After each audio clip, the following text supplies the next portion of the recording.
Let me first start with Ohanaeze Ndigbo. Please, any Igbo man that wants to run for presidency, go ahead and run. Do not listen to Ohanaeze Ndigbo. It is clear, it is certain that socio-political groups are fast losing their relevance. We had our own tiff between factions of Afenifere on who to endorse in the last elections. Till today, that tiff is still on, although some of them say they are trying to reconcile. Socio-political groups cannot hold the ace of anybody's ambition. The analogy that the surest path to presidency will be waiting till 2035 is their own agenda. And you have seen clearly, they put somebody, mention a name in their own agenda, which is Umahi. So that's the Ohanaeze Ndigbo's Umahi's agenda. It's different from the free rights you have as enshrined in the Constitution. No socio-political group can tell you your faith. That's just it. But I'm not surprised. A women's wing of Ahanaeze, I think, tilted towards Atiku in the last election. Professor George Obi, also when he was alive then, tilted towards Obi. So the truth is, no socio-political group, they are just like another pressure group. And what pressure groups do is, they come out of their pressure cooker and talk. It doesn't mean it's a generality. I just have to set that straight. Secondly, about Atiku Abubakar, yes, he has a right to run. Everybody will compete effectively in the field, and we'll see who will emerge. Because there have been indications that he will not run, he should not run. And I'm not going to stop anybody's right to run.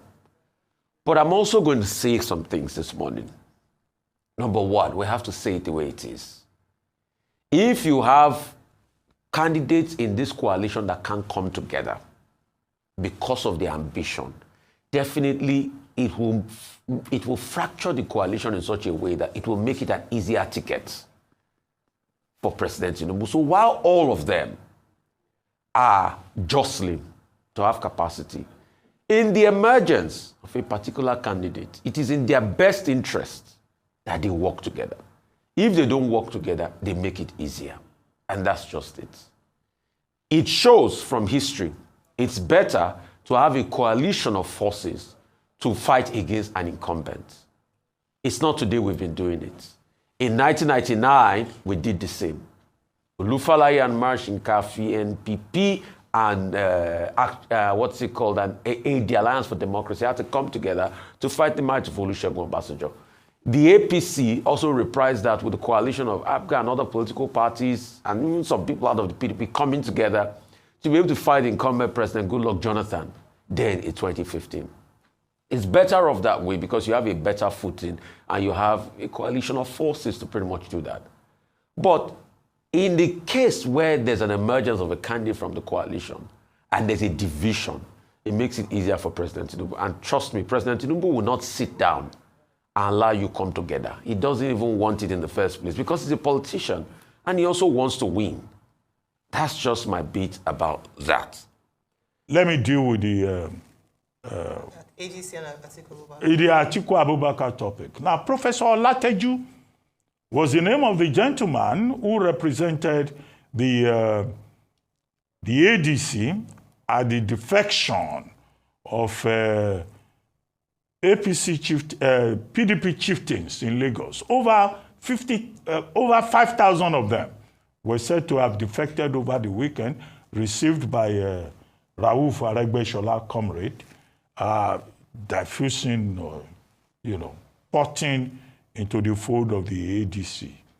Now, on that occasion, there were principal people, Ashurubi, Mr. Adams, Mr. Tunji Shele, Captain Tunji Shele. All of them saying they have left the PDP, they are moving into the ADC. Now, Olateju speaking at that occasion, representing Atiku Abubakar, then said, well, Atiku Abubakar is not desperate. It's not as if he wants to be president at all costs. But there has now been a rebuttal. Atiku Abubakar, speaking from his other country, Dubai, United Arab Emirates, is on record as having said no. In fact, in 2027, ADC will shock the world because he is determined to take power from President Bola Ahmed Tinubu and that he will run. Nobody should go and say that he will not run. And that Professor Lateju saying he is not desperate, he will not run at all costs. Atiku more or less is saying he will run at all costs. So you see, there is some kind of, chemistry, mathematics about this 2027. And we have not seen the end of it. It's an evolving story. It's a developing story.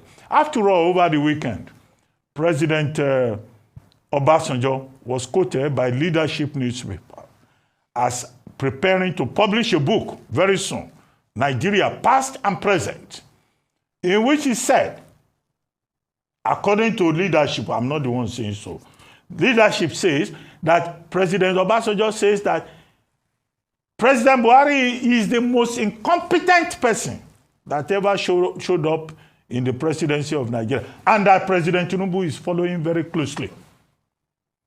So in other words, in that book, President Obasanjo is going to write off President Bola Ahmed Tinubu. So all of these things will affect the calculations, as we move towards 2027. And there's also the Jonathan question. In Kano, on Sunday, I think it was yesterday, one Dr. Kiari, leading a group, said that, in fact, bring back our good luck. That this bad luck of poverty and debt servicing is too much. They want their bad luck back. So it's a very... They want their good luck back.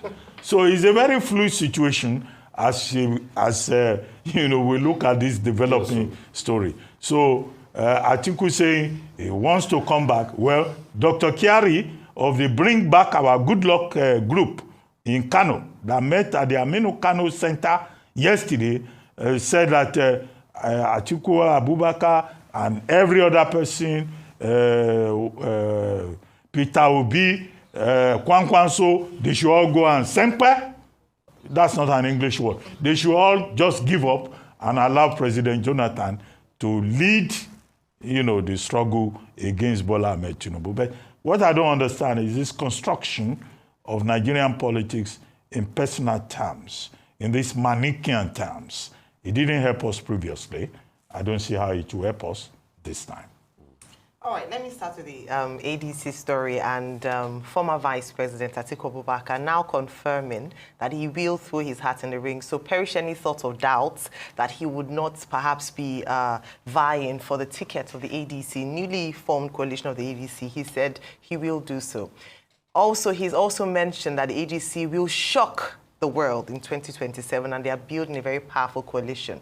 And that's, fair enough statement. In fact, they want to position themselves as the third force in the 2027 elections, taking the position of the Labour Party, which acted in that role in the 2023 elections. To what extent would they succeed in their quest for taking on the #1 seat in Nigeria? Well, a few things I've just put under the many obstacles of the ADC. I am of the firm belief that for a vibrant democracy, we need opposition parties that would be thriving and can really give the incumbent a run for their money in order to avoid complacency. And so, as much as possible, let us encourage more parties to emerge, and if possible, if anyone is willing to take on the current president, by so being, let it be so. But the most important thing is, at the end of the day, the people get to decide amongst the many candidates presented before them who they want to lead them come 2027. The first obstacle for the ADC, which is very clear, very obvious, is the battle for the ticket in itself. Who will emerge as the presidential flag bearer of the ADC? I say that because we saw what happened with the PDP in the last election. And this fight, internal wrangling for what the zoning formula, who emerged as the presidential candidate bearer, cost them perhaps the elections in the last cycle. And we saw how the internal fightings had not just weakened the PDP, but almost disseminating the party or decimating the party completely as we speak. Is ADC as a young infant party going to face the same challenge? Because we have different camps coming together to form a party. We have those who are in camp Atiku, we have those who are in camp Obi, we have those who are in camp Amechi, and other camps that might emerge in the nearest future. Now, if one person then emerges as a presidential flag bearer of the party, would the other power heavyweights be willing to throw their weight behind this one candidate to have a chance at the polls in 2027? This is a big question for them to answer. That's obstacle number one. Obstacle number two, it's a race against time, if we're being honest. The incumbent party, aside from having the advantage of the incumbency factor, has also been working tirelessly almost immediately as soon as they got into power, into office. And so they have been, all the groundwork, mobilization, network, they've been doing all that all this while. The ADC, like I mentioned, is in its infancy. And already we are hearing stories coming out from it. In fact, someone described them as a press releasing party. That's not strong enough if they are going to battle the APC come 2027. That's one of the obstacles. So some of the things that they must go to the drawing board, which I'm sure perhaps they're already aware of, or to highlight it again, if they are going to shock the world indeed in 2027, these are some of the things that was put into play. Something else that, another big obstacle for them is INEC. The Independent National Electoral Commission. We saw what's happened in terms of confidence in INEC's ability to run a free and fair election. And so let's assume that presidential party ticket has been gotten, they've been able to get their acts together, they are united, they come with one voice. When it comes to the polls, may INEC not happen to them in the way that we have seen in the previous cycles of election. What Nigerians have pushed for again and again is even more electoral reform to ensure that our Electoral Act of 2022 is stronger in order to enable Nigerians have more confidence in the process of election come 2027. Because no matter how strong a party is, as we saw in 2023, if INEC is not able to assure Nigerians of a free and fair election, it would be an obstacle not just to the ADC, but all other parties who are in opposition. And so we're hoping that the independence, the I in INEC, would truly be I come 2027.